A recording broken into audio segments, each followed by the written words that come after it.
Gracias, Pastor Alberto, por la invitación y a toda la congregación. Muchas gracias por su invitación. Me gustaría que un momento oráramos.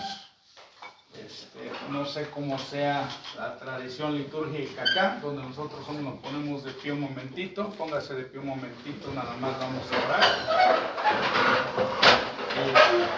Cada iglesia tiene su propia manera. Déjenme introducir nada más esta manera. No tiene que hacerlo así siempre, pero vamos nada más a enseñarle respeto y adoración. Y damos gracias al Padre, al Hijo y al Espíritu Santo en esta hora por esta palabra que vamos a recibir. Padre, yo te doy gracias por la oportunidad que tú me das y lo que tú pusiste en el corazón de mi hermano Alberto y lo que tú estás depositando ya en cada corazón y cada miembro de esta congregación. Te doy gracias, Padre, que tu palabra es lo que quiero que brille. Queremos que brille tu palabra trayendo un mensaje cristocéntrico, que presente las buenas noticias, que presente a Jesucristo como Rey de Reyes, Señor de Señores, y la centralidad de la obra de gracia que Él hizo por nosotros en la cruz. También, Padre, queremos dar bienvenida a tu Espíritu Santo, que sabemos que está viviendo en nosotros, sabemos que está con nosotros y sabemos que tú has dicho en la palabra que la unción del Espíritu Santo nos enseña todas las cosas. Creemos esto, pero también Pablo oraba que el Espíritu Santo fuera espíritu de revelación y de sabiduría en el conocimiento de Cristo, y Cristo es el Logos, es la palabra. Queremos ese espíritu de sabiduría y de revelación en el conocimiento de tu palabra, la palabra escrita, que tú nos has dejado, Señor, que tú has inspirado, y la recibimos con gozo. Y Espíritu Santo, reconocemos que tú eres una persona que cuando la iglesia se reunió a ayunar y a orar, tú hablaste y tú dijiste que tenías escogidos a 2 varones, a Pablo y a Bernabé, y por eso también te reconocemos como persona y te damos la bienvenida. Y oramos en el nombre del Padre, el Hijo y el Espíritu Santo. Amén y amén. Puede tomar su lugar. Aleluya. Pues, gracias a Dios. Y pues estoy muy agradecido. Está conmigo mi esposa. Me han acompañado en viajes misioneros por México. Nada más hago ahí esa observación. Y a Guatemala, mi esposa me acompañó en el primer viaje misionero internacional. Cuando yo me iba de misionero a Sudamérica, me iba solo. Y era pues llorar un poco porque mi esposa no estaba.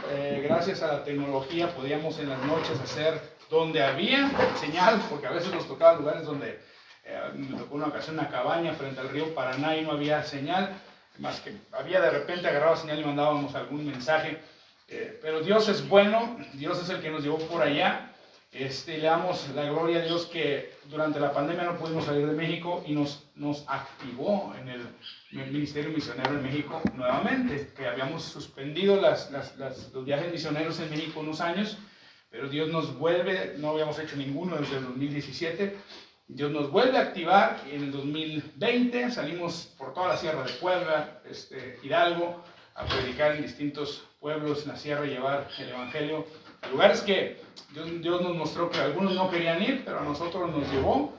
Y estuvimos ahí en Tlacuilotepec, en la sierra, en una iglesia que era nada más un techito de palma, y venían de todas las comunidades alrededor, se llenaba el lugar. Le damos la gloria a Dios que nos permitió estar ahí. Y le damos gracias a ustedes porque nos invitan a compartir esta palabra, y me ha dado mucha alegría que desde anoche el Señor viene confirmando lo que vamos a compartir, porque el mensaje que traía lo compartió. Vinimos a un congreso ayer y el hermano que compartió anoche, le dije, se robó mi sermón que iba a compartir mañana, y acá tengo apuntado el sermón original, y él dijo otras cosas ahí muy interesantes también que las tomé en cuenta, y ahorita a la mañana tuve que hacer una síntesis de lo que traía apuntado originalmente. Pero Dios me mostró, ya me di cuenta que a usted le gustan las palabras griegas, entonces son como un servidor. Me gusta mucho estudiar también el significado de las palabras griegas y verlas en su contexto. Y yo quiero que empecemos en Jeremías capítulo 31. Me gustó lo que estuvieron hablando esta mañana en sus devocionales, porque haga de cuenta que estaban ustedes haciendo la preparación para este mensaje. Yo creo que Dios desde anoche ya estaba diciendo, esto vas a predicar, esto vas a compartir, ya estaba mostrándonos. Y en Jeremías 31, verso 33, dice, pero este es el pacto que haré con la casa de Israel después de aquellos días, dice Jehová. Daré mi ley en su mente y la escribiré en su corazón, y yo seré a ellos por Dios, y ellos me serán por pueblo. Y comienzo con ese pasaje hablando acerca de lo siguiente. Tenemos que hacer una distinción entre los pactos. Esta mañana me estaban compartiendo ustedes un texto de Jeremías. Un texto de Deuteronomio. Si no me equivoco, era Deuteronomio 6, ¿verdad? Yo quiero regresar a ese texto. Yo iba a hacer referencia a Deuteronomio 28, pero me gusta cómo empieza Deuteronomio 6. Aquí es donde viene esta oración tan poderosa que Dios le dio a Israel. Y dice el versículo 1, estos pues son los mandamientos, estatutos y decretos que Jehová vuestro Dios mandó que os enseñasen, para que los pongáis por obra en la tierra, a la cual pasáis vosotros a tomarla, para que temas a Jehová tu Dios, guardando todos sus estatutos y sus mandamientos, que yo te mando, tú, tu hijo, y el hijo de tu hijo, dice, todos los días de tu vida, para que tus días sean prolongados. Oye pues, oh Israel, cuida de ponerlos por obra, para que te vaya bien en la tierra, que fluye leche y miel, y os multipliquéis, como te ha dicho Jehová, el Dios de tus padres. Oye Israel, Jehová nuestro Dios, Jehová uno es, y amarás a Jehová tu Dios de todo tu corazón y de toda tu alma, y con todas tus fuerzas, y estas palabras que yo te mando hoy estarán en tu corazón, y las repetirás a tus hijos, y hablarás de ellas, estando en tu casa, y andando por el camino, y al acostarte, y cuando te levantes, y las atarás como una señal en tu mano, y estarán como frontales entre tus ojos, y las escribirás en los postes de tu casa y en tus puertas. Bien interesante que dice, estarán en tu corazón, pero Dios sabía que no estaban en su corazón. Esa es la parte interesante de este pasaje. Cuando lo comparamos con Jeremías 31, dice que Dios las iba a escribir en su corazón. Y Dios no escucha esto, Dios escribió la ley en tablas de piedra, y esas tablas de piedra se las entrega a Moisés, y ese es la señal del pacto para ellos, de esta señal del viejo pacto, de este pacto de Moisés, de este pacto mosaico, es la entrega de esta ley, que algunos dicen que esto ocurrió el día de Pentecostés, cuando Moisés sube allá. Algunos autores relatan que si uno hace la cuenta, desde el día que fue la Pascua hasta el día que se trasladaron en el desierto, en el día, 50 días después, eran los 50 días después de la Pascua, es cuando Moisés sube a aquel lugar en el monte Sinaí, se encuentra con Dios, y es el día exacto que Dios le entrega la ley. Mientras que en nuestro nuevo pacto, el día de Pentecostés, Dios le entrega algo mucho mejor a la iglesia. Dios le entrega a su Espíritu Santo. Derrama su Espíritu Santo en Hechos capítulo 2, en aquel día de Pentecostés. Esta es una relación que hacen algunos autores, y a mí se me hace muy interesante, y me gusta compartirlo para que veas la diferencia. Viejo pacto era un pacto de letra basado en lo externo, basado en la conducta externa y la obediencia a los mandamientos para poder ser capaces, o para poder tener méritos para recibir lo que Dios les había dado. El antiguo pacto contenía elementos de mérito, contenía elementos que la gente debía cumplir, era condicional. Debía cumplir estas cosas para poder recibir la bendición. Si cumplía los mandamientos. En una ocasión, Dios pone a Israel entre dos montes. Y un monte era el monte de la bendición y otro monte era el monte de la maldición. Y lo manda al pueblo de Israel a subirse a un monte a proclamar las maldiciones que están en Deuteronomio capítulo 28. Y los manda a otro monte a proclamar las bendiciones. Y Dios dice, ahora escoge. Eso está yo quiero que vaya conmigo. Está en Deuteronomio 28, donde viene relatada estas maldiciones. Desde el versículo 1 establece las condiciones primero para la bendición, y luego lo que va a pasar si ellos no obedecen, ¿verdad? Y esto es lo que va a suceder Dice, acontecerá que si oyeres atentamente la voz de Jehová tu Dios para guardar y poner por obra todos sus mandamientos que yo te prescribo hoy, también Jehová tu Dios te exaltará sobre todas las naciones. Y vendrán sobre ti estas bendiciones y te alcanzarán si oyeres la voz de Jehová tu Dios. Entonces, ¿cuál es la condición? Obedecer la ley para poder recibir la bendición que viene relatada hasta el verso 14 y se llevan de tarea estudiarla. Porque alargaría demasiado, tendremos que estar aquí hasta las 5 de la tarde si me pongo a leer cada verso. Pero fíjate lo que dice, también dice el verso 15. Pero acontecerá que si no oyeres la voz de Jehová tu Dios para procurar cumplir con todos sus mandamientos y sus estatutos, que yo te intimo hoy, que vendrán sobre ti todas estas maldiciones y te alcanzarán. Y la lista de maldiciones es como 5 veces más larga que la lista de bendiciones. Y eso es lo que Dios le dijo a Israel. ¿Quieres ser bendecido? Tienes que cumplir la ley. El problema es que Israel jamás pudo cumplir la ley. Israel siempre vivió en un vaivén entre un pequeño remanente que por gracia Dios guardaba y que eran los poquitos que cumplían algunos aspectos de la ley. Porque no hubo nadie que cumpliera totalmente la ley. La ley no puede, por eso, justificar al pecador. El pecador no puede ser salvo por la ley. Yo tengo un tío que quiero mucho, y él siempre que platico con él, primero era agnóstico, no creía en nada, después ahorita anda entre si es católico o es evangélico, no sabe lo que es, pero dice, bueno, yo creo en Dios. Y él dice que no, yo creo que si cumples con los 10 mandamientos, con eso basta delante de Dios. Y yo le he dicho, tío, ¿usted ha cumplido los 10 mandamientos? Y dice, bueno, yo no robo, yo no mato, yo no adultero, yo no hago esas cosas. Claro que los cumplo. Y le he dicho, nunca ha robado, nunca ha agarrado por ahí una pluma y se la llevó, nunca ha hecho, antes cuando era pequeño, nunca se robó un tamal ahí de la olla de tamales de mi abuela, porque mi papá dice otra cosa de usted. Mi papá decía que se juntaban y le robaban los tamales a mi abuela. Ya se ríe, metió, no, si tiene razón, en alguna ocasión habremos robado un tamal, en alguna ocasión habré robado una pluma, un borrador, en algún lugar me lo llevé, no me di cuenta. Si alguna ocasión de niño codicioso le quitó a otro niño una cosa, y así, ¿verdad? Los pecados de la decencia de la mayoría de las personas, ¿no? Entonces, me empieza a decir eso. Si ha robado, entonces usted es un ladrón. Dice Ray Comfort, cuando él evangeliza a la gente, le dice, usted es un ladrón, ¿no? Porque usted robó, entonces es ladrón. ¿Y nunca ha adulterado? No, dice. No, yo no he adulterado.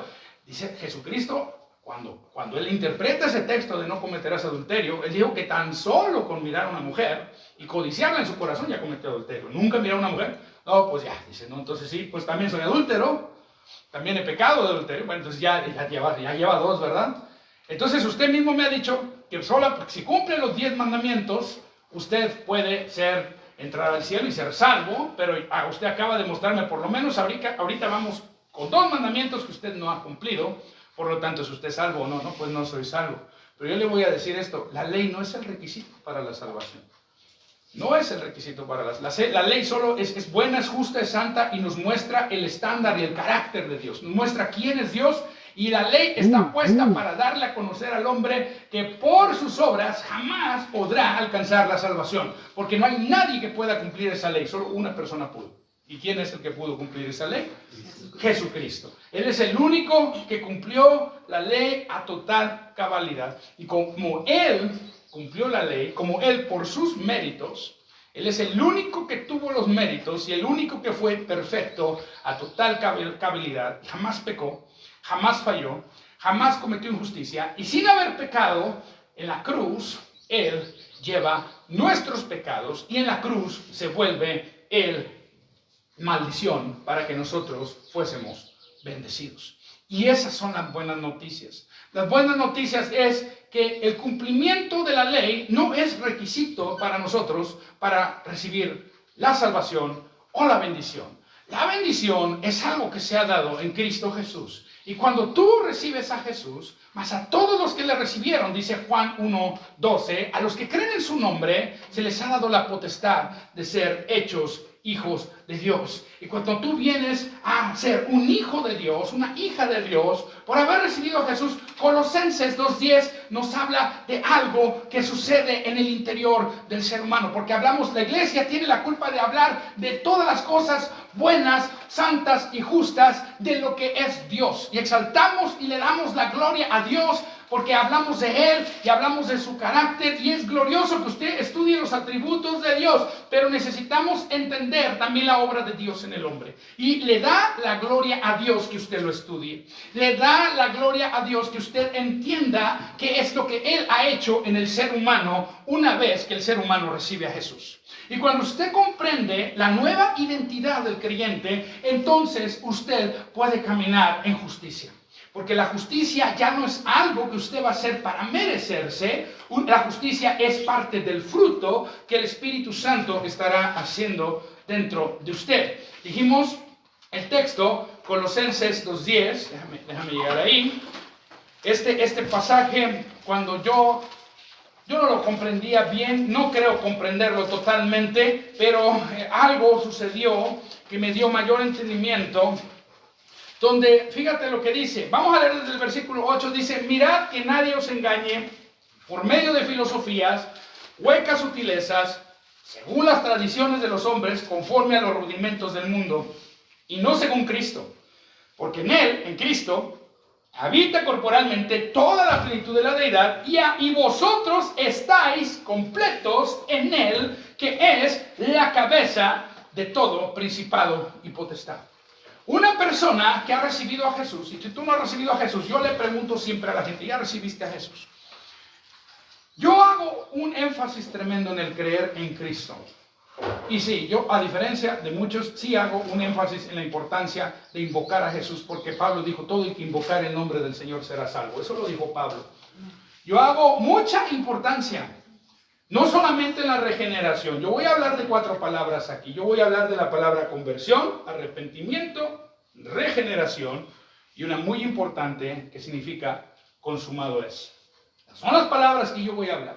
Aquí nos está diciendo que el que está en Cristo está completo. Me gustó un devocional. Usted lo dijo. Usted me preparó el mensaje esta mañana. ¿Quién fue que dijo que Dios quería que fuéramos perfectos? Cuando Abraham. ¿Quién fue el hermano que subió a hablar de Abraham, capítulo 17 de Génesis? Cuando anda delante de mí y sé perfecto. Abraham no podía. Nadie podía.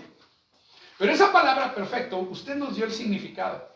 No significa sin defecto. Significa estar completo. Y estar completo no es posible cumpliendo la ley.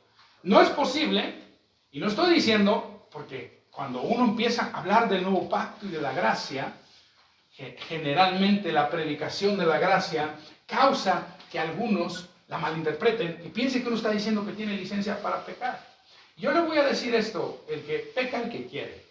Y no necesita permiso ni del pastor ni de nadie para eso. Usted quiere pecar, puede irse a pecar, pero cuando la gracia de Dios sobreabunda, el pecado no se enseñorea de ti.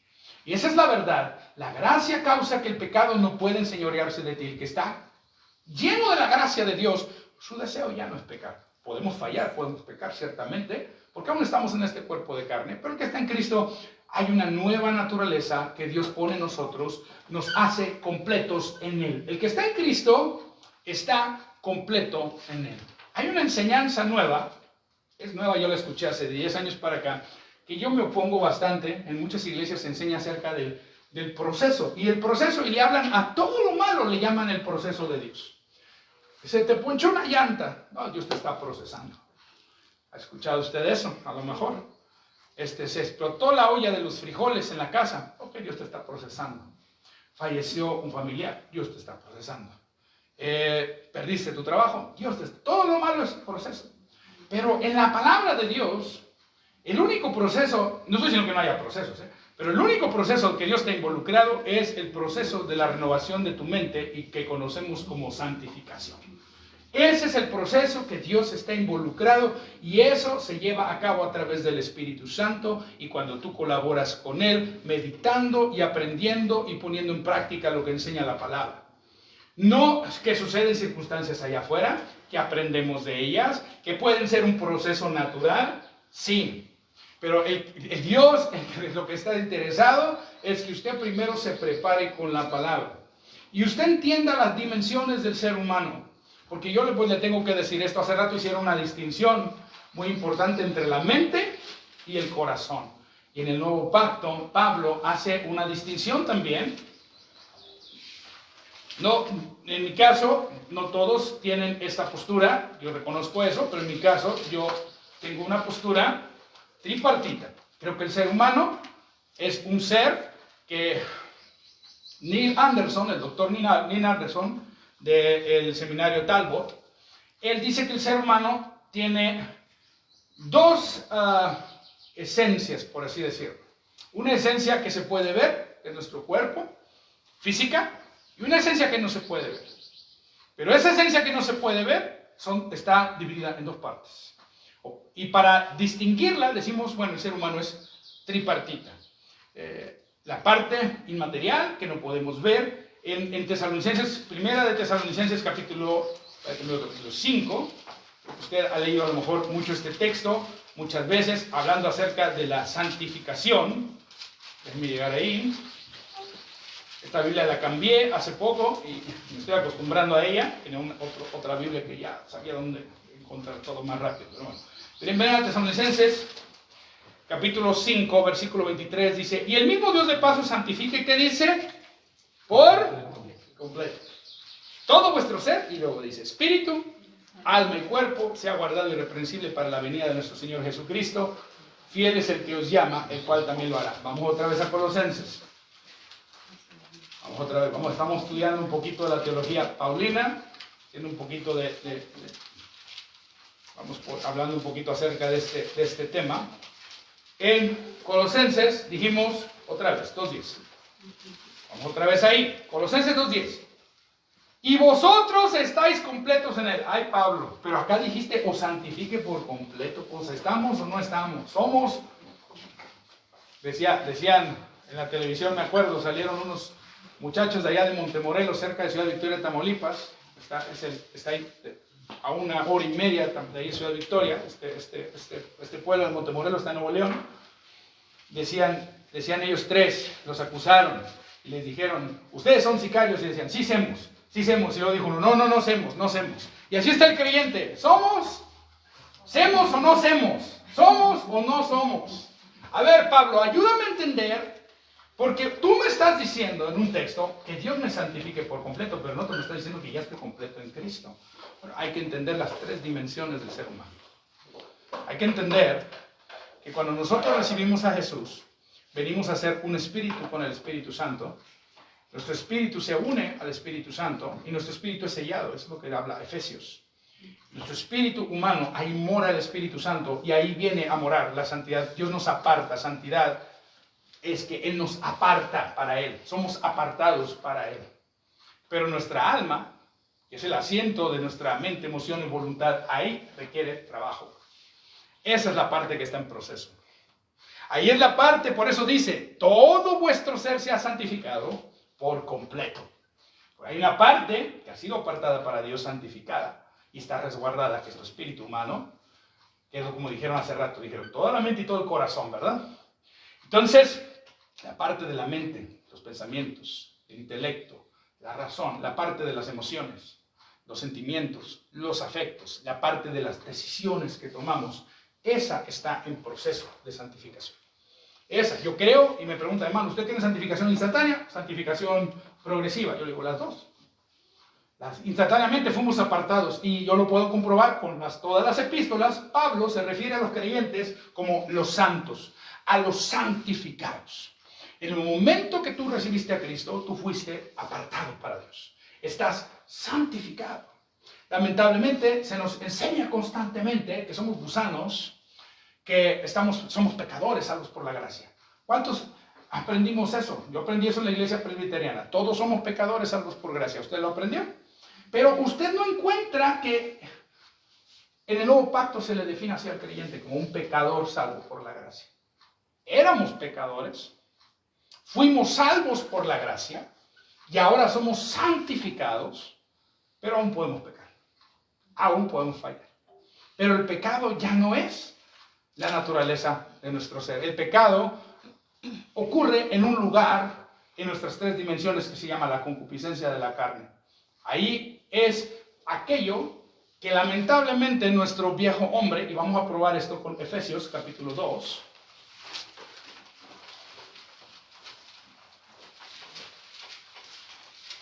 verso 1 dice, Él os dio vida a vosotros cuando estabais muertos en vuestros delitos y pecados. Estabas muerto en delitos y pecados. Te fijas que está, es antes.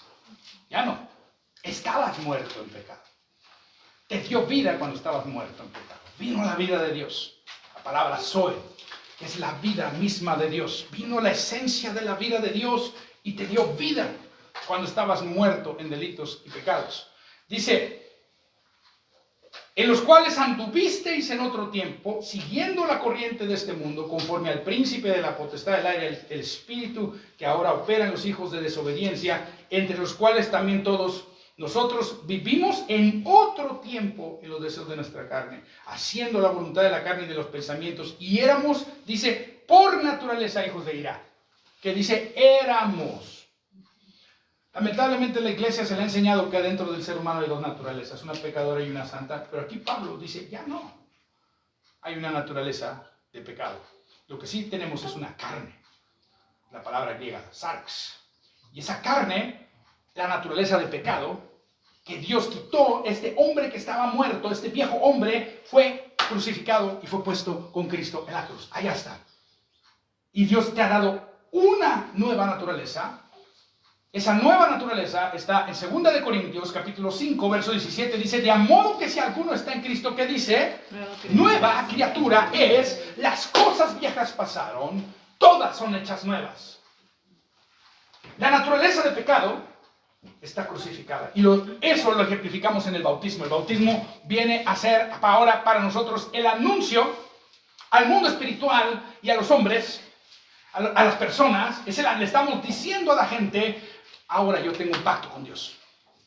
Ahora, lo que el viejo pacto era la circuncisión, en el nuevo pacto viene a ser en el bautismo, una vez que usted cree y procede a hacer bautismo. A veces decimos bautismo es sumergir, y sí, esa es la etimología de la palabra, significa sumergir, pero bautizar en realidad quiere decir te identificas. El significado de la palabra bautizar no es sumergir, esa es la etimología. Así como la palabra neumático no significa aire. Neuma, la etimología significa aire, pero neumático es una llanta.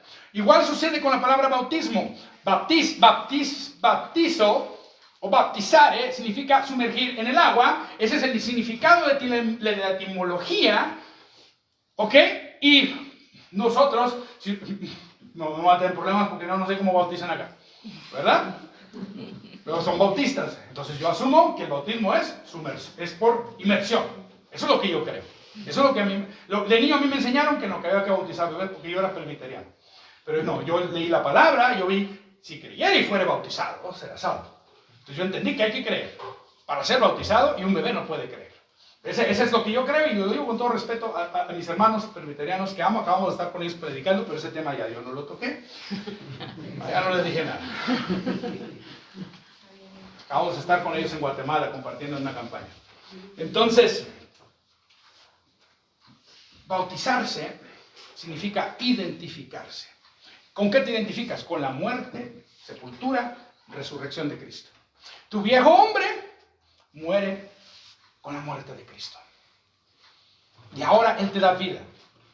El Evangelio, la buena noticia, es una buena noticia, no es una mala noticia.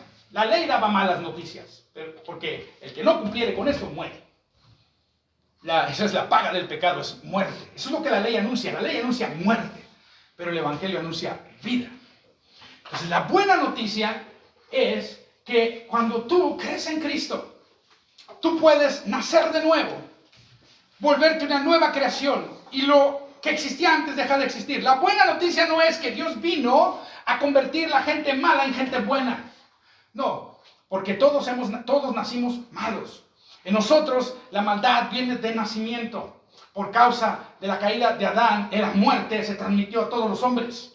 Nacimos muertos en delitos y pecados, nacimos separados de Dios y no podíamos en nuestra habilidad venir a Dios, pero Dios por su gracia envía a Jesucristo y con el Espíritu Santo Él habla a nuestro corazón a través de la palabra de la buena noticia del Evangelio y nosotros respondimos por la fe.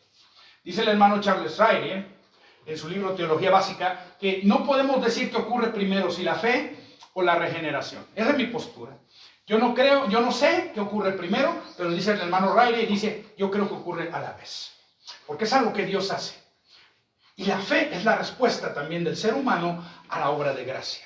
Entonces es algo que Dios hace y no le podemos dárselo al hombre. No podemos decir, el hombre lo hace solo porque el hombre no lo puede hacer si Dios primero no le llama. Esa es mi manera de pensar al respecto, pero yo creo que Dios está llamando a todo el mundo.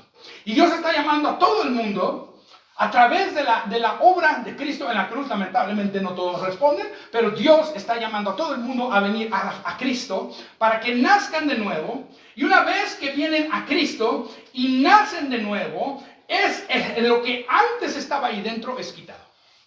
Lo viejo pasó y ha puesto una nueva naturaleza. Sin embargo, algo que Dios no nos quita es la carne. La carne todavía la traemos.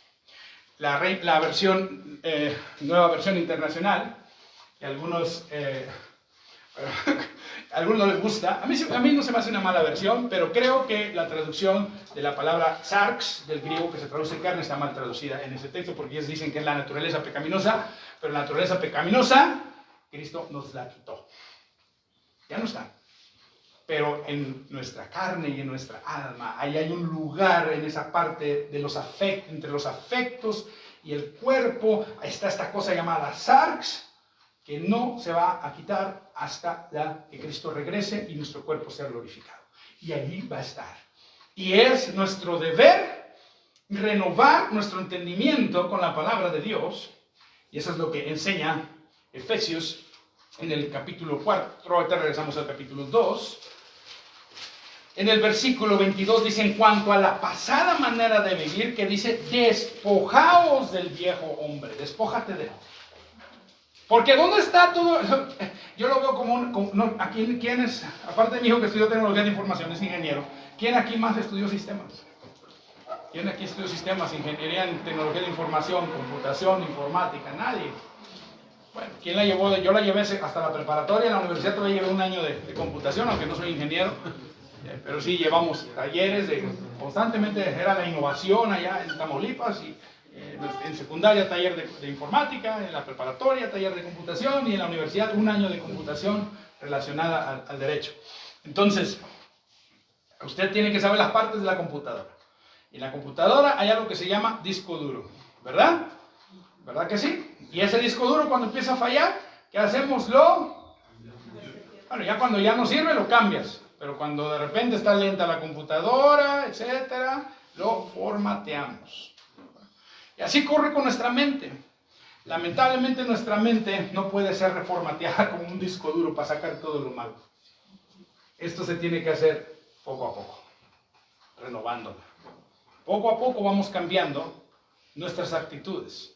Poco a poco vamos cambiando nuestra conducta a través de la renovación del entendimiento, haciendo que nuestra alma se haga conforme a la nueva naturaleza que Dios ha puesto en nuestro espíritu. Pero en una área entre nuestra alma y el cuerpo está esto llamado carne. Y la única manera de mantener esta carne a raya es que usted la considere, esa carne que está crucificada cada día. Y que usted aprenda a caminar en el espíritu, viviendo en el fruto. Y esto no se hace de la noche a la mañana.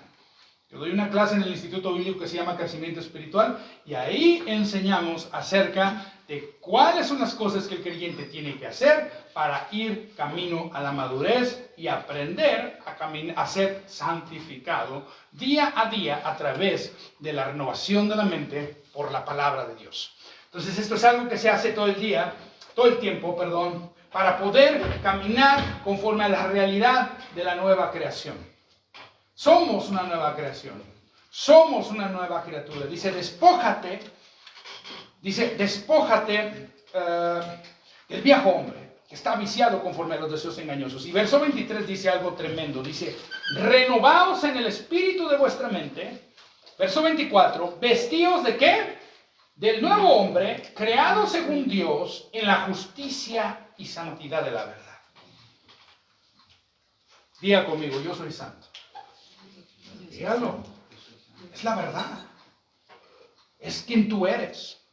No vivimos como santos todo el tiempo. Pero tenemos que aprender a diferenciar lo que somos, lo que hacemos, lo que tenemos. Dice un dicho del mundo, lo que haces te define, pero no. En Cristo Jesús, lo que eres te define y lo que eres define lo que harás. ¿Ok? Y eso lo vemos en la naturaleza de los seres animales también. Por eso aquella fábula de aquel, no recuerdo bien qué animal tenía que cruzar el río, no sé si era una nutria o qué animal cruzaba el río, pero un día el escorpión vino y le pidió de favor, crúzame al otro lado, y la nutria le dijo, no, porque me vas a picar. Dijo, no, te prometo, dijo el escorpión, no te voy a picar. Llévame al otro lado del río, por favor. No te llevo, porque tú tienes un aguijón y tú le picas a todos, tú vas a picarme. No, te prometo que yo no te voy a picar, le decía el escorpión a la nutria. Y hasta que lo convenció y le dijo, bueno, está bien. Y cuando termina de cruzar al otro lado, el escorpión le pica. Está a punto de morir la nutria y le dice, ¿por qué me picaste si me prometiste que no lo ibas a hacer? Y el escorpión le dijo, es que soy un escorpión. Nosotros, hermanos, ahora somos santos. A ver si éramos pecadores. Somos santos, que podemos pecar. ¿Qué podemos fallar? Que en esta vida, hasta el momento que Cristo vuelva, vamos a seguir lidiando con esta carne. Tenemos que, para lidiar, lo mejor que podemos hacer, para no batallar con los afectos de esta carne, es considérate muerto al pecado. Usted ha visto que en el cementerio se levante algún cadáver a tomar. ¿Ha visto desde que alguien se salga de la tumba a buscarse unas prostitutas por ahí, a pasearse de pachanga? ¿No? ¿Nunca vio un cadáver salirse de allí a cometer adulterio? ¿O a disfrazarse de mujer alguno? Vio esas cosas. O a irse a apostar a los casinos. Sale el muerto, voy a apostar. Porque... No, los muertos no pueden pecar. No pueden pecar, están muertos. Cuando tú te consideras muerto al pecado, el pecado pierde su poder sobre ti. Romanos capítulo 6 nos dice de esto. Pero ¿cómo se hace esto? A diario. Despójate del viejo hombre y vístete a diario de nuevo. ¿Cómo te vistes de nuevo? Estudiando en la palabra, sobre todo en el nuevo pacto. En el nuevo pacto, ¿qué es lo que Dios ha hecho en ese nuevo hombre? A esto le llamamos las realidades de la nueva creación. ¿Qué hay en la nueva creación? ¿Qué tienes en la nueva creación? ¿Qué hay en esa nueva creación? Volvamos a Efesios capítulo 2. Y ahorita vamos a ir también a Romanos 6, que ya lo hemos mencionado varias veces. Efesios capítulo 2. Entonces dijimos, Dios no vino a hacer a la gente mala, gente buena. Dios vino a darle vida a los muertos. Ese es el evangelio. Dios vino a darle vida a los muertos. Cuando tú comprendes eso, comienzas a entender que no es por tu desempeño que tú vas a agradar a Dios. Jamás. Lo que agrada a Dios de nosotros no es nuestro desempeño. Lo que agrada a Dios de nosotros es algo que en la palabra se llama la imputación o la atribución de la obra de Cristo a nuestra vida. Hubo un intercambio cuando tú creíste. Y hubo un intercambio en la cruz. Cristo, que nunca pecó, fue a la cruz, se hizo pecado por nosotros, eso está en 2 Corintios 5:21, al que no conoció pecado, por nosotros lo hizo pecado, para que nosotros fuésemos hechos la justicia de Dios en él. En Cristo ahora somos santificados, en Cristo ahora somos justos, y no confunda santificación con justificación. La santificación es más parecido al trabajo que hace un médico, sacando el pecado, ¿verdad? En el caso que hace el médico, él tiene que abrir la herida, sacar la infección, curar la herida, cerrar. Es más parecido a eso, la santificación. Y la justificación es más parecido a lo que hace un juez, que declara inocente a alguien porque no es culpable. Entonces, dice acá en Efesios, seguimos leyendo el capítulo 2, versículo 4, que dice que Dios es que es rico en misericordia, por su gran amor con que nos amó, aun estando nosotros muertos en pecado, nos dio vida juntamente por Cristo. Por gracia sois salvos. Y juntamente con Él nos resucitó y asimismo nos hizo sentar en los lugares celestiales con Cristo Jesús, para mostrar en los siglos venideros las abundantes riquezas de su gracia en su bondad para con nosotros en Cristo Jesús. Porque por gracia sois salvos por medio de la fe. Y esto no de vosotros, pues es don de Dios. No por obras, para que nadie se gloríe. Porque somos hechura suya, creados en Cristo Jesús para buenas obras, las cuales Dios preparó de antemano para que anduviésemos en ellas. Fíjate bien en esto. La palabra gracia, el griego charis, y en el Antiguo Pacto, Antiguo Testamento, en hebreo, las palabras que se traducen gracia son varias. Me acuerdo de una o dos nada más. Pero hay varias palabras. Una es la palabra Hesed. La palabra Hesed, que se traduce gracia, en realidad también se traduce misericordia. La Biblia realmente en el Antiguo Testamento no hace diferencia entre el significado entre gracia y misericordia. Las trata como unas solas. Pero nuestro entendimiento con el nuevo pacto y nuestro entendimiento nos ayuda a entender, valga la redundancia, nos ayuda a comprender el entendimiento que, quiero decir esto, el entendimiento que ahora tiene la iglesia a través de tantos siglos de estudio bíblico. Por eso digo nuestro entendimiento. El entendimiento que tiene la iglesia a lo largo de tantos siglos de estudio ha llevado a la iglesia a comprender que gracia y misericordia quizás no sea lo mismo. Y se hace esta distinción que dijeron hace rato. Yo la he predicado y la he enseñado así muchas veces. Misericordia es que Dios no te da lo que te mereces. ¿Qué te mereces? El infierno. Dios tiene misericordia de ti y no te manda al infierno. Porque el infierno es el lugar al cual debe ir todo aquel que está separado de Dios. En una eternidad sin Cristo. Sin embargo, Dios, que es rico en misericordia, no quiere esto para el mundo. Y por eso envió a Jesús, para que a través de Jesús la gente no tenga que ir ahí. Porque el infierno fue creado para el diablo y sus ángeles. El lago de fuego, fue creado para el diablo y sus ángeles. No fue creado para el ser humano. Dios quiere tener comunión con el ser humano, pero el pecado estorba. Envió a Jesucristo para hacer un intercambio por nosotros. Él fue a la cruz, lleva nuestros pecados en la cruz, y llevando nuestros pecados en la cruz, sin que Él lo mereciera, sufre nuestro castigo, sufre la ira de Dios sobre Él. Y esto alguien una vez me preguntó, ¿cuál era el ejemplo más grande de la ira de Dios en la Biblia? Y yo pensaba que iba a decir, no sé, las 10 plagas, los juicios de Apocalipsis. Él me estaba calando a ver qué le iba a decir de todas esas cosas. Él estaba preguntando en un tono escatológico. Y yo le dije, el ejemplo más grande de la ira de Dios fue la obra de Cristo en la cruz. Porque allí ocurre lo que se llama la sustitución penal. Cristo recibe la pena de nuestros pecados. Que Cristo recibe la pena de todos nuestros pecados.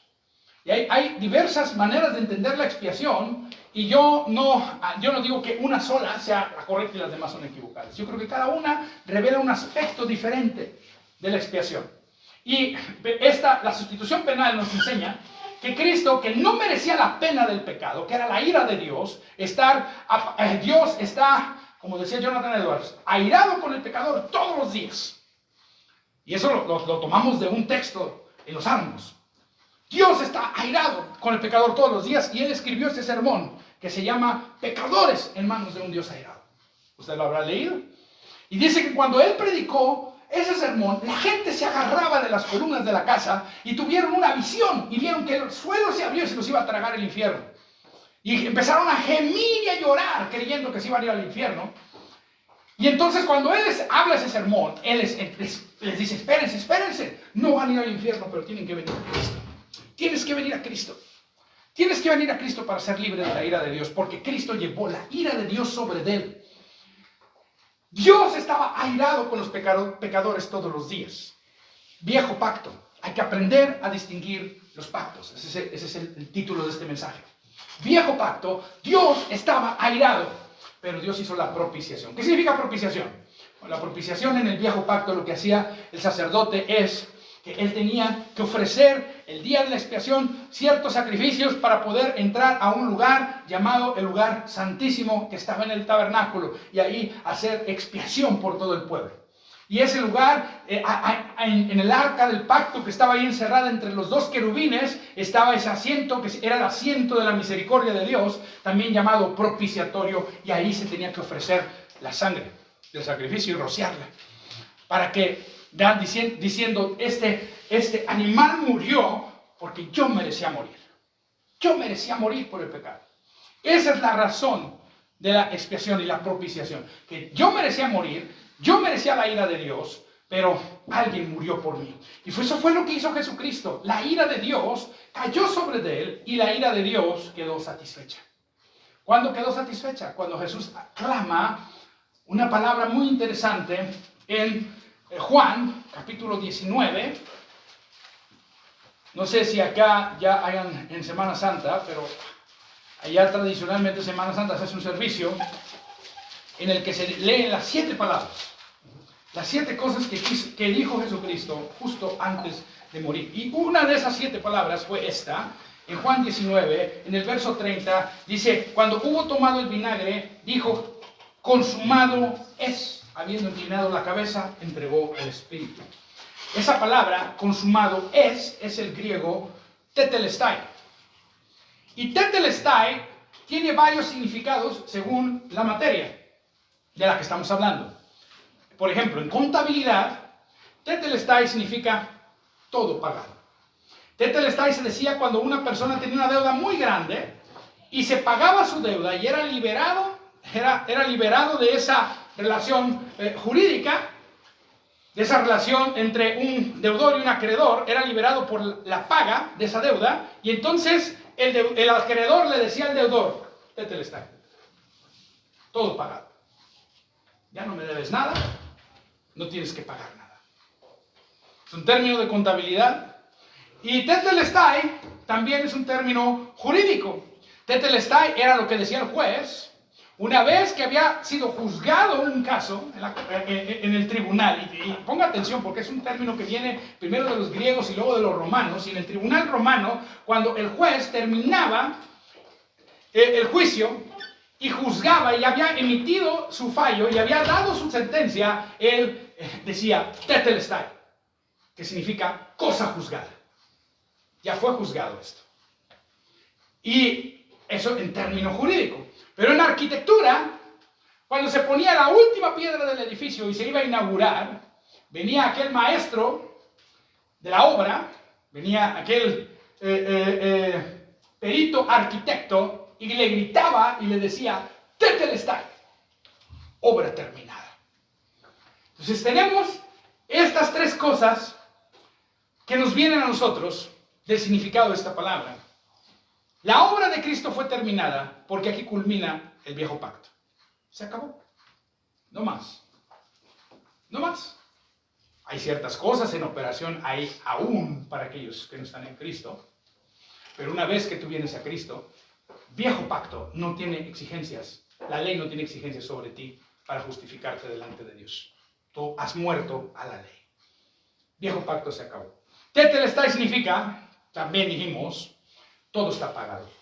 La paga del pecado es muerte. Jesús pagó con su vida para que tú tuvieras la vida de Él y no vivieras muerte espiritual. Está pagado. Tu deuda está pagada.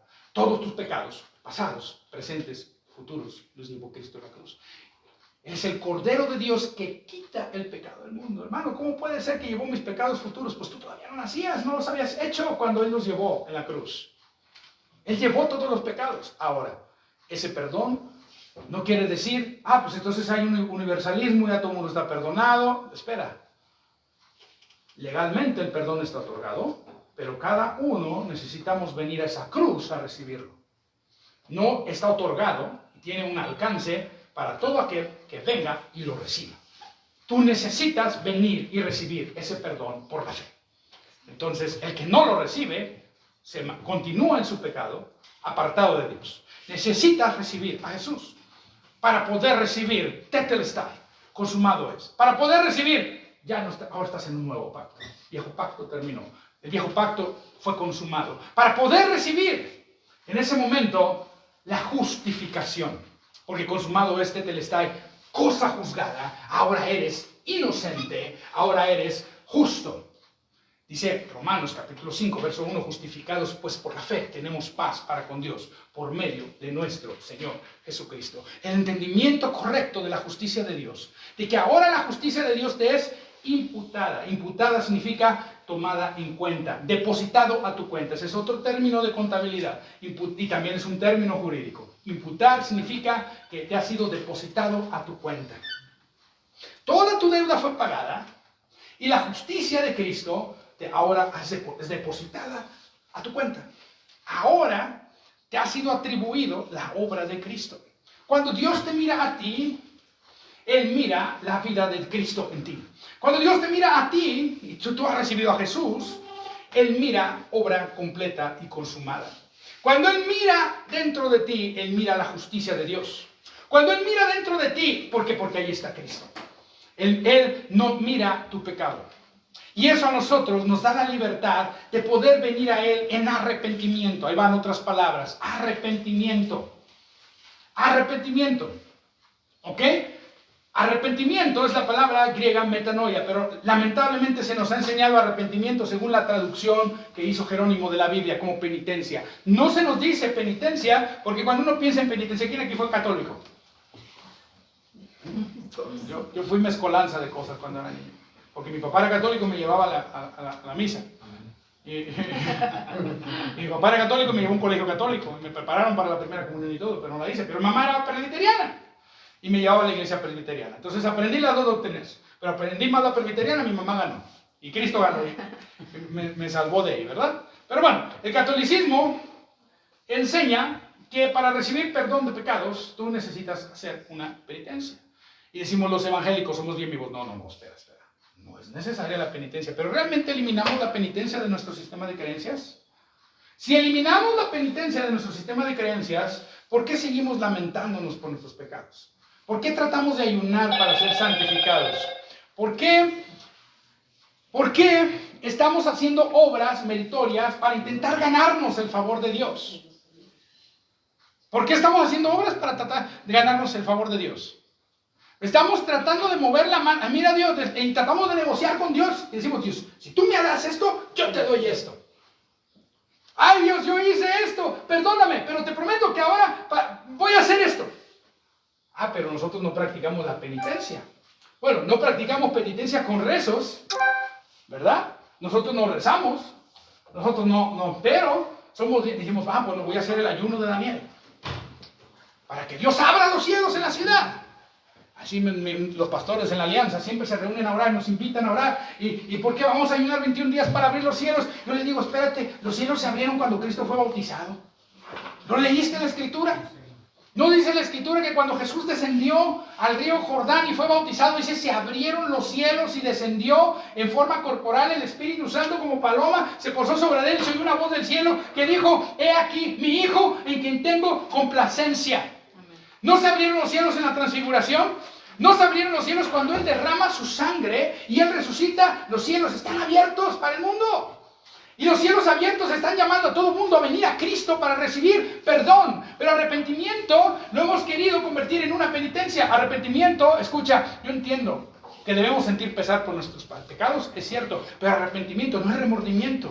Arrepentimiento no es pesar, aunque puede ser que haya un pesar involucrado, claro que sí, pero arrepentimiento es cambia tu manera de pensar. Metanoia, arrepentimiento es que tú vas a cambiar tu mente al respecto de quién es Jesús para ti. Esto lo vemos en Hechos capítulo 3, cuando Pedro predica aquel sermón. Y ahorita vamos a ir también, otra vez de vuelta, a Efesios. Pero Hechos capítulo 3. Pedro está predicando porque Dios sanó a un paralítico. Y como sanó al paralítico, la gente se sorprendió y comenzaron a, ¿en nombre de quién hicieron estas cosas? ¿No? Después los sacerdotes les preguntaron. Esto causó una conmoción y ellos comienzan a hablar el evangelio, aprovechando la ocasión. Y dice en el versículo 11 dice, teniendo asidos a Pedro y a Juan el cojo que había sido sanado. Un cojo había sido sanado, se sentaba a la puerta la hermosa. Si todo el pueblo atónito concurrió a ellos al pórtico, que se llama de Salmón. Viendo esto, Pedro respondió al pueblo: varones israelitas, ¿por qué os maravilláis de esto? ¿Por qué ponéis los ojos en nosotros como si por nuestro poder o piedad hubiésemos hecho andar a este? Fíjate, por nuestra piedad. No fue por sus obras religiosas. No fue por su cumplimiento a la ley. Por nuestro poder. Algunos, lamentablemente, están pidiéndole a Dios cosas y creen que por la piedad, por sus devocionales, van a ganarse a Dios. Ay, mi hijo, mira, hizo esto, ahora le voy a dar esto. Yo quiero decirte esto: en Cristo Jesús Dios ya nos dio todas las cosas. Están otorgadas. Efesios capítulo 1, versículo 3 dice que fuimos bendecidos con toda bendición en los lugares celestiales en Cristo Jesús. Cuando venimos a Él, en lugar de estar tratando de convencerlo, necesitamos decir: ¿sabes qué, Señor? Yo reconozco que en Cristo tú has hecho una provisión abundante para nosotros. Simplemente dejo esta petición delante de ti y te doy gracias que tú ya hiciste algo por mí. Y voy a estar creyendo que la voy a recibir. Por supuesto, tiene que ser algo dentro de su voluntad, porque no podemos cambiar la voluntad de Dios. No podemos pedir algo que no es conforme a su voluntad. Si usted está pidiendo algo conforme, no es conforme a la voluntad de Dios, Dios nunca va a responder eso. Yo por eso le digo: secreto de éxito en la oración, primero averigua qué es la voluntad de Dios. Y cuando sabe la voluntad de Dios, entonces usted puede tener una certeza de fe, creyendo que eso está provisto, creyendo que Dios quiere que tengas eso. Porque si usted ora sin esa certeza de fe, entonces caemos en el orar: bueno, si es tu voluntad, no lo sabemos. Y esperamos que lo sea. Y yo no estoy diciendo que Dios no pueda responder ese tipo de oración, claro que sí. Pero la fe es la certeza de lo que se espera, la convicción de lo que no se ve. La fe opera con certeza. Tú necesitas tener la certeza de que lo que le estás pidiendo a Dios es algo que Dios ha hecho provisión en la obra de Cristo en la cruz. Que Dios hizo la provisión ahí. Que ahí está suplido. Que con esa obra completa, esa obra consumada, te ha sido abierta la puerta para que tú puedas recibir aquello. Entonces, dijimos, estamos acá, que está Pedro predicándoles y les dice: no es por nuestra piedad. Como si por eso hubiésemos hecho andar a este. Verso 13, el Dios de Abraham, de Isaac y de Jacob, el Dios de nuestros padres, ha glorificado a su Hijo Jesús, a quien vosotros entregasteis y negasteis delante de Pilato, cuando éste había resuelto ponerle en libertad. Te fijas que lo primero que les habla es Cristo. Pablo dice: a mí no me interesa ninguna otra cosa sino mostrarles a Cristo y a este crucificado. El Evangelio, la buena noticia, es Cristo. El Evangelio es Cristo. El Evangelio no es un sistema teológico. Independientemente, no es ni arminianismo, ni calvinismo, no, el Evangelio es Cristo. Y nosotros enseñamos y mostramos a Cristo. Y ellos lo primero que hacen es enseñarles a Cristo. Y ustedes dicen: lo negaste delante de Pilato, cuando éste había resuelto ponerle en libertad. Mas vosotros negasteis al santo y al justo y pedisteis que se os diese un homicida. Y me matasteis al autor de la vida, a quien Dios ha resucitado de los muertos, de quien nosotros somos testigos. Y por la fe en su nombre, a este que vosotros veis y conocéis, le ha confirmado su nombre, y la fe que es por él, te fijas, la fe que es por él. No es nuestra propia fe, es la fe de él. La fe que es por él. Él es el autor y consumador de la fe. Eso es lo mismo que dice Gálatas, capítulo 2, verso 20. Ahí dice, pon el dedo ahí, rapidito, porque me sé este versículo como en 3 versiones y siempre lo digo todo revuelto como si fuera pozole, y no quiero hacer eso con la palabra de Dios ahorita, no. Gálatas 2:20, rapidito dice: con Cristo estoy juntamente crucificado y ya no vivo yo, mas vive Cristo en mí, y lo que ahora vivo en la carne lo vivo en la fe, ¿de quién?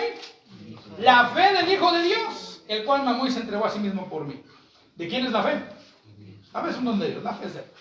¿No estás usando tu fe? ¿Estás usando la fe de él? Eso me libera a mí de ese pensamiento de: ay, es que tengo poquita fe. ¿Qué es la fe de Cristo, hermano?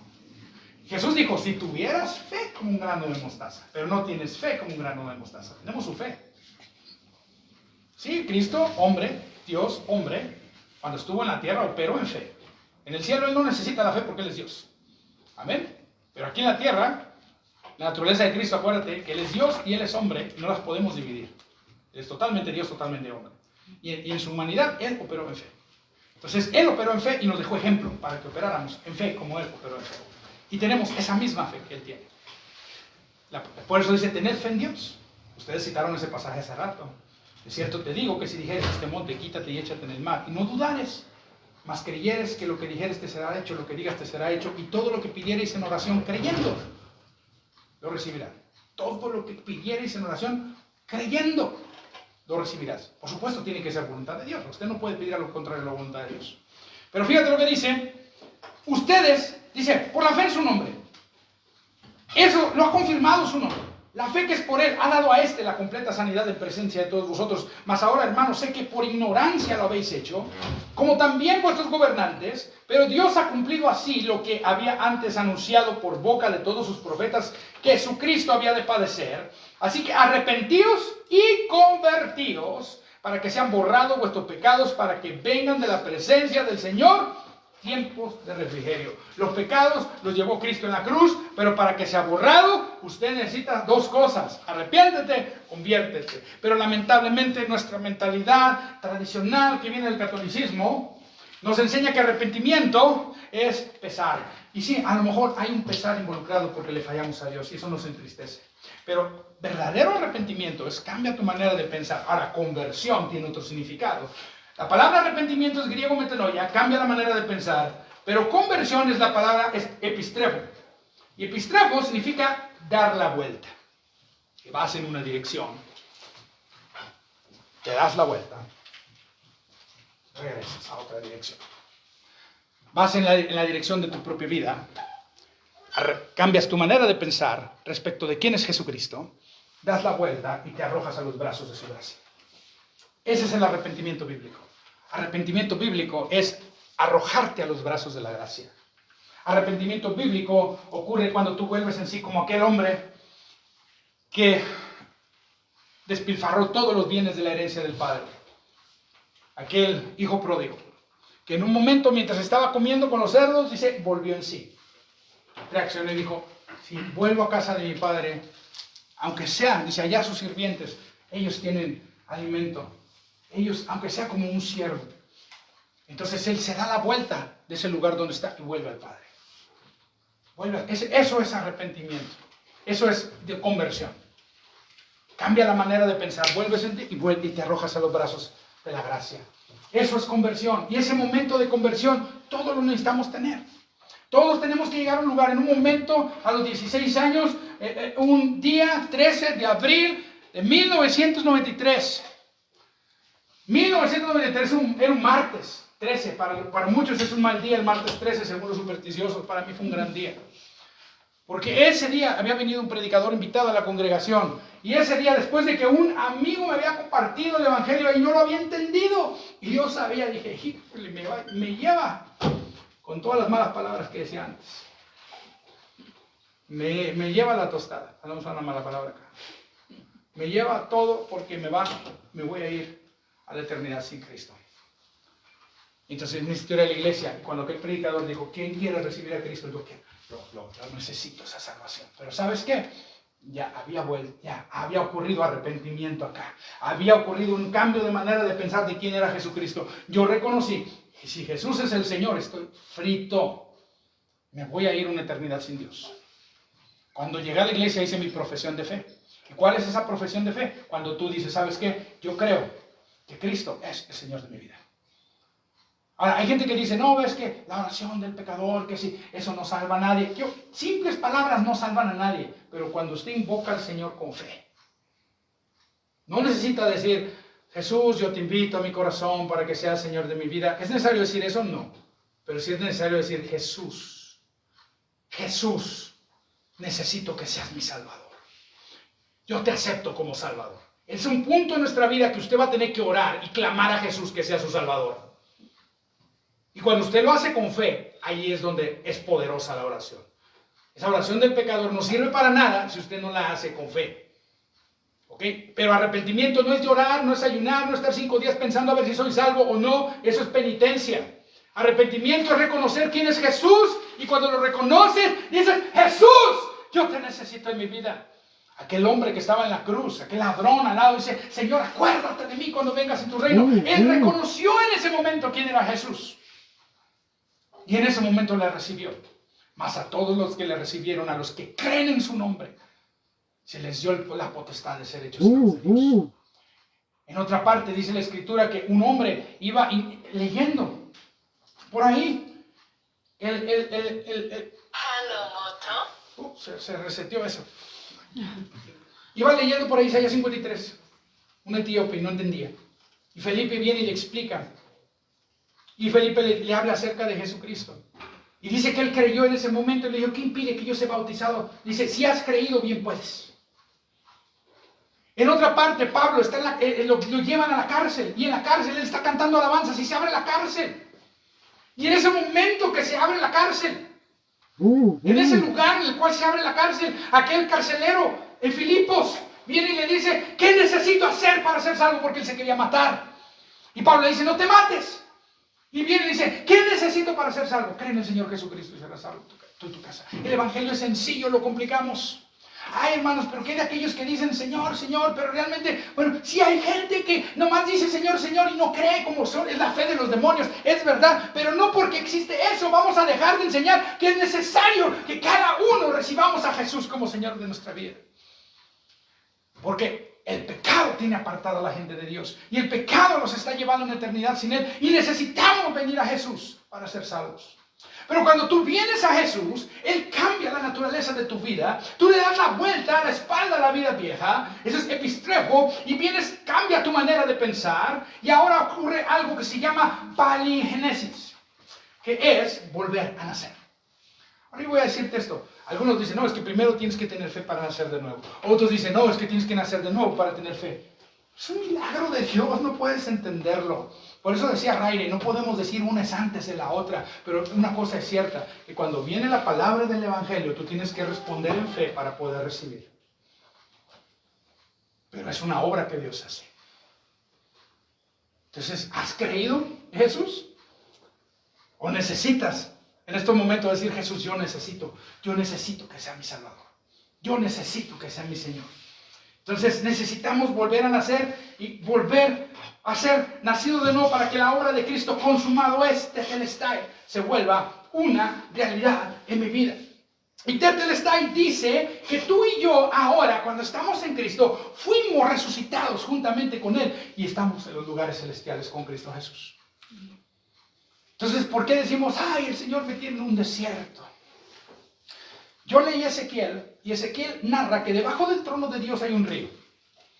El Evangelio de Juan dice que cuando habla Jesús acerca del Espíritu Santo, dice que el Espíritu Santo va a ser como una fuente de agua viva que va a brotar como un río en nuestro interior. Dentro de ti está el río de Dios. Y tú has sido puesto sobre el trono de Dios, a la diestra de Él, con Cristo, en Cristo. Esa es tu posición y en el trono de Dios está fluyendo el río del Espíritu Santo. Entonces, ¿por qué decimos que estamos en un desierto? ¿Por qué? Porque definimos nuestros problemas como un desierto. Problemas son problemas. Malas circunstancias, todos vamos a tener malas circunstancias, siempre. Pero ¿qué vamos a hacer con esas malas circunstancias? Lo que necesitamos aprender a hacer es ir a la palabra de Dios y resolver estas circunstancias. No aceptarlas como la soberanía de Dios quiere que me pase esto. No, no, no. La soberanía de Dios quiere que en esa circunstancia usted vaya a su palabra y con su palabra encuentre solución, salga victorioso, porque Dios nos ha hecho más que vencedores en Cristo Jesús. Somos más que vencedores en Cristo Jesús. ¿Y qué es un más que vencedor? Y me gusta la analogía. La analogía a lo mejor usted la ha escuchado de algún predicador por ahí.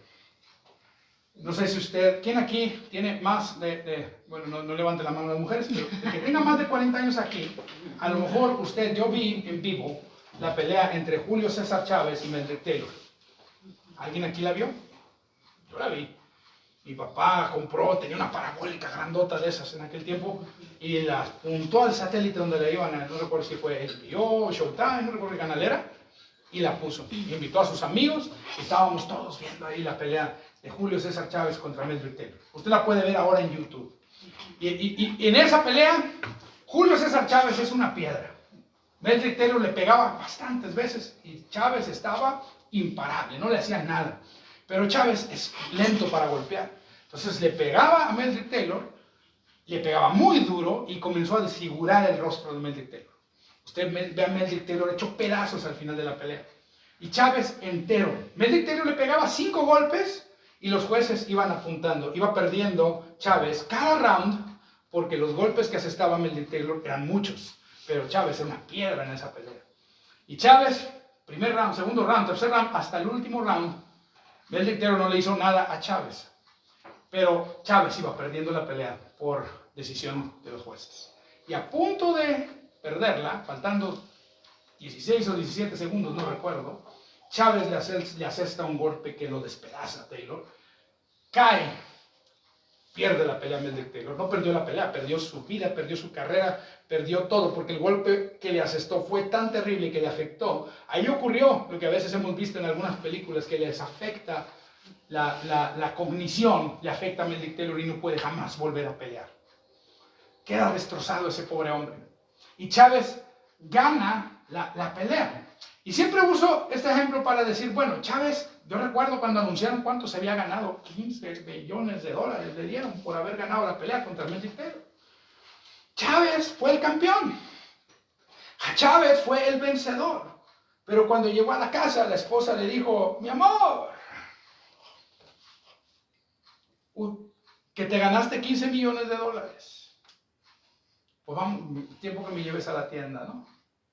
Así estoy suponiendo, porque eso es lo que sucede, ¿no? Cuando uno llega a la casa con dinero, ay, mi amor, necesito unos zapatos, ¿no?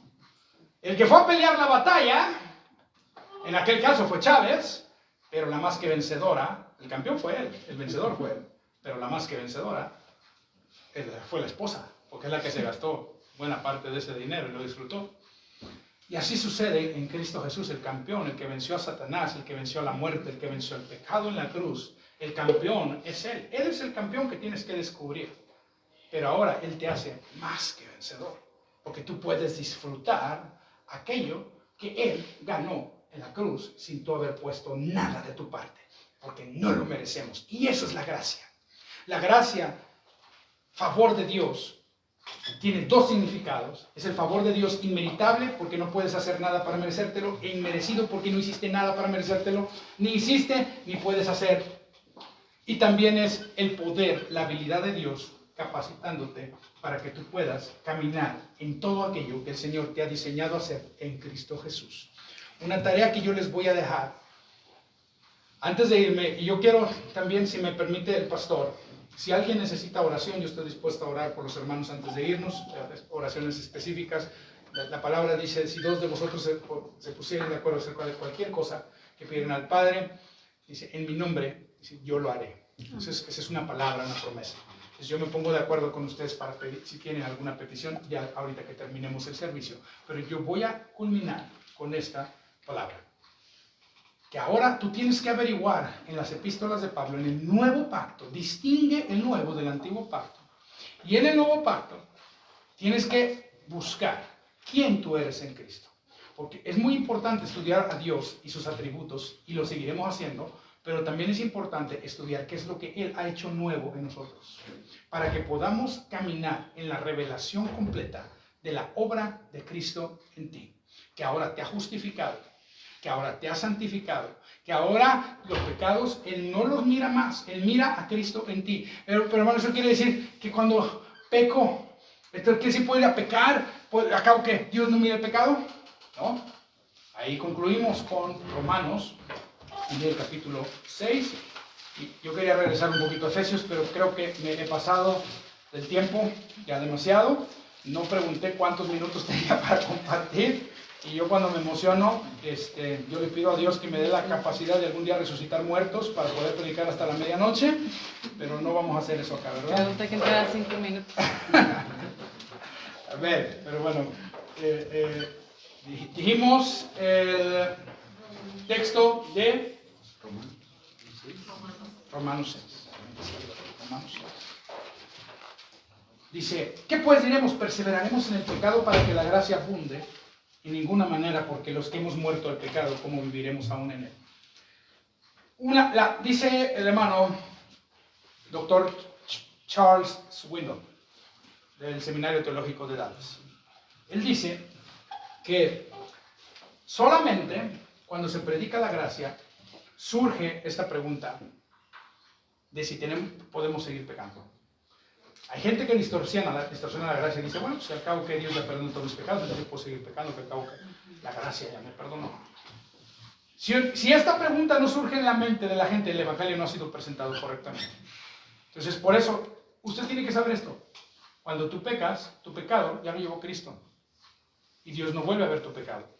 Pero cuando tú pecas, Dios ha puesto la salida para que nosotros podamos caminar en su perdón.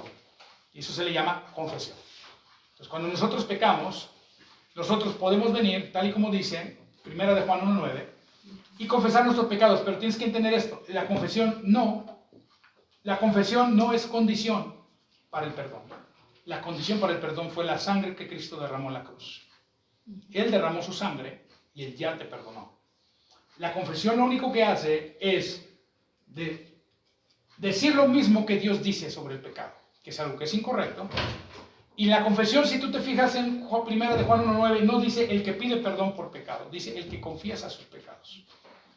Que si confesamos nuestros pecados, dice, Él es fiel y justo para perdonar nuestros pecados y limpiarnos de toda maldad. Juan 1:9, a veces lo sacamos de contexto y queremos dar a entender que la confesión se vuelve como el sacramento católico. Yo peco, tengo que pedir perdón. Yo peco, tengo que pedir perdón. Tengo que confesar y pedir perdón. Pero no se refiere a eso. Ahí lo que está hablando eran los gnósticos, no reconocían que Jesucristo había venido en carne a perdonar, precisamente a hacer ese sacrificio expiatorio. Entonces aquí cuando dice la confesión, está involucrando también la confesión del Señor y de Cristo. Entonces aquí cuando dice la confesión, esta confesión de pecados, no es que tú pecas y confiesas y se vuelve un círculo vicioso, no está hablando de eso. Pero lo que sí está diciendo es que cuando nosotros pecamos tenemos que reconocer, hemos pecado, hemos fallado. Y venir a Dios y decir lo mismo que Él dice, esto está mal. Esto está mal, Señor, pero también sé que Cristo murió por mis pecados. Por lo tanto, te doy gracias que si bien yo he pecado y he fallado, tu sangre me limpia de todo pecado, recibo tu perdón y tu misericordia. Y a partir de ese momento tú tienes que entender que los pecados no son perdonados en ese momento. Los pecados fueron lavados, fueron llevados por Cristo en la cruz, pero en ese momento tú en un acto de fe te apropias y le cierras la puerta al enemigo y pones la carne en el lugar que debe estar, porque la carne tú debes de permanecer crucificada. Y este acto de crucifixión de la carne es que tú diariamente reconoces que tú eres una nueva creación. Tu identidad es de justicia, no basada en tus obras, sino basado en la obra completa de Cristo. Y aquí yo quiero cerrar con una oración, y si el pastor no sé que tenga en el programa, si quiere que haya respuesta a preguntas, podemos hacerlo, o si quiere que haya oración, podemos hacerlo. Terminamos con una oración, hermano, y al finalizar, cuando ya estemos en la hora el momento de la comida, si los hermanos tienen alguna pregunta. Perfecto. Entonces vamos a orar. Te damos gracias, Padre Celestial. Si quieres, póngase de pie un momento.